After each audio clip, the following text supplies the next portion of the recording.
Bismillahirrahmanirrahim. Assalamualaikum warahmatullahi wabarakatuh. Selamat pagi semuanya. Dalam mata pelajaran fikih hari ini, Ibu akan membahas tentang materi sholat. Nah, seperti yang kalian tahu, sholat itu ada dua. Ada sholat fardu, ada juga sholat sunnah. Nah, sholat fardu dan sholat sunnah pengertiannya seperti ini. Sholat fardu merupakan sholat yang wajib dilaksanakan seorang muslim yang waktunya telah ditentukan, seperti sholat 5 waktu. Sholat sunnah pun dibagi menjadi dua, ada sholat sunnah mu'akkad dan ada juga sholat sunnah ghairul mu'akkad. Sholat sunnah mu'akkad yaitu sholat sunnah yang dikuatkan, seperti sholat witir, sholat sebelum sholat subuh, sholat idul fitri dan idul adha, sholat gerhana, sholat istiqo, dan sholat-sholat rawatib. Nah, sedangkan sholat sunnah ghairul mu'akkad itu seperti sholat tahiyul masjid, sholat 2 rakaat setelah wudhu, sholat duha, sholat tarawih, dan qiyamul lail. Nah, keutamaan dalam sholat. Sholat sebagai tiangnya agama, sebagaimana sabda Rasulullah Shallallahu Alaihi Wasallam. Pokok segala urusan adalah Islam, tiangnya adalah sholat, dan puncaknya adalah jihad di jalan Allah. Hadis riwayat Muslim. Sebagai identitas seorang Muslim, Rasulullah Shallallahu Alaihi Wasallam bersabda, jarak antara seseorang dengan kekafiran adalah sholat. Hadis riwayat Muslim. Keutamaan sholat 5 waktu, yaitu dapat menghapuskan dosa, amal yang pertama kali dihisab oleh Allah pada hari kiamat, dan merupakan amal yang paling utama, sebagaimana sabda Rasulullah Shallallahu Alaihi Wasallam, apakah amalan yang paling dicintai oleh Allah Subhanahu Wa Taala? Rasulullah Shallallahu Alaihi Wasallam menjawab, menunaikan sholat tepat pada waktunya. Lalu, apalagi berbakti kepada orang tua, kemudian berjihad di jalan Allah. Hadis riwayat Bukhari dan Muslim. Hikmah dari sholat. Yang pertama adalah sholat dapat menenteramkan hati. Nah, seperti yang kita sering lakukan, kalau kita setelah sholat itu kita merasa hati itu aman, damai, tentram. Nah, itulah hikmah dari sholat. Yang kedua, sebagai bentuk ketaatan dan ketundukan daripada Allah.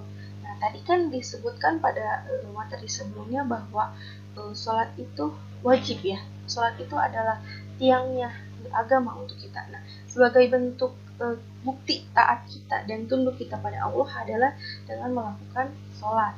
Yang ketiga, sebagai sarana berkomunikasi dengan Allah. Nah, contohnya, kalian kalau misalnya berkeinginan sesuatu atau sedang ada masalah, gitu, tentunya kita akan bercerita dan memohon kepada Allah. Nah, itulah sebagai sarana berkomunikasi kita kepada Allah. Nah, yang keempat, sebagai ungkapan rasa syukur dan sebagai doa. Nah, kalau kita misalnya dapat kebahagiaan atau dapat mendapatkan suatu masalah gitu. Nah, kita sebagai manusia itu harus tetap bersyukur dan selalu berdoa kepada Allah. Nah, itu adalah dengan cara sholat. Yang kelima, mensinergikan antara lahir dan batin. Nah, yang selanjutnya, yang dibolehkan dalam sholat. Yang pertama, bergerak sederhana, seperti membetulkan pakaian, berdeham ketika dibutuhkan, membetulkan syaf atau barisan sholat, meletakkan tangan ke mulut ketika menguap, membaca tasbih ketika memperingatkan imam, kalau imamnya itu lupa akan gerakan sholat maupun bacaan. Yang keenam, menghalangi orang yang lewat di depan kita ketika sholat. Yang ketujuh, menolak suatu bahaya ya.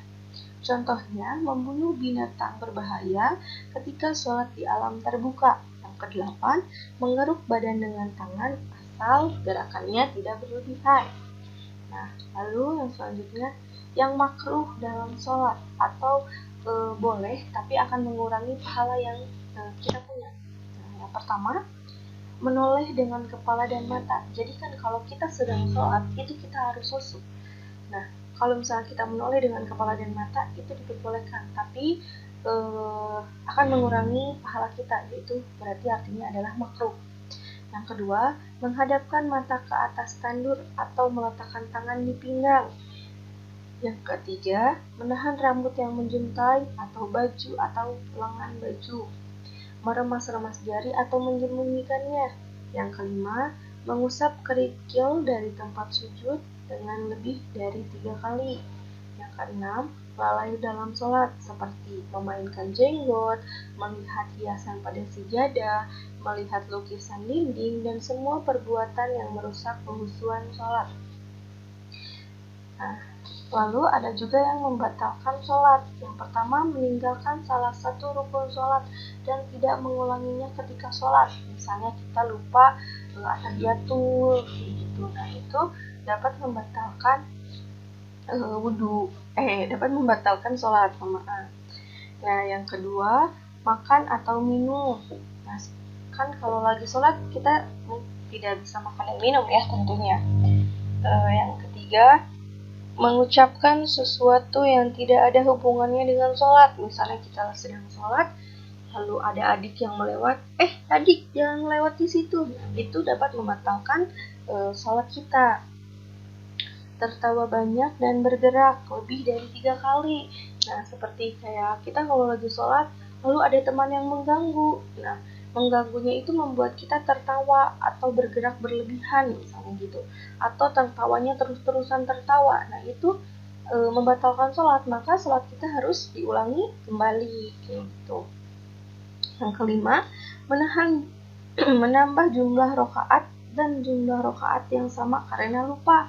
Nah, misalnya kita udah sholat nih, rokaat kedua, kita sholat subuh misalnya. Kita tuh padahal udah rokaat kedua, tapi ternyata kita lupa. Tadi rokaatnya satu atau kedua ya? Ayo deh, karena kayaknya satu deh. Tambahin aja deh. Takutnya belum misalnya gitu. Padahal udah kedua gitu. Padahal udah ingat juga gitu di kepala. Oh ya udah kedua tapi takut yaudah deh tambah aja. Nah, daripada seperti itu karena kita bingung kan antara rokaat pertama atau rokaat kedua yang kita lakukan. Nah, lebih baik kita ulangi saja rokaat kita dari awal gitu. Salatnya diulangi lagi dari awal. Nah, lalu yang 6, berhadas kecil atau besar. Kita lagi sholat, pipis nih, atau ingin buang air besar nih. Nah, itu dapat membatalkan sholat gitu. Nah, berarti kita harus mengulangi sholatnya lagi. Nah, yang ketujuh, terbuka aurat. Misalnya pada saat kita sholat, sarung atau mukena kita terbuka, misalnya gitu.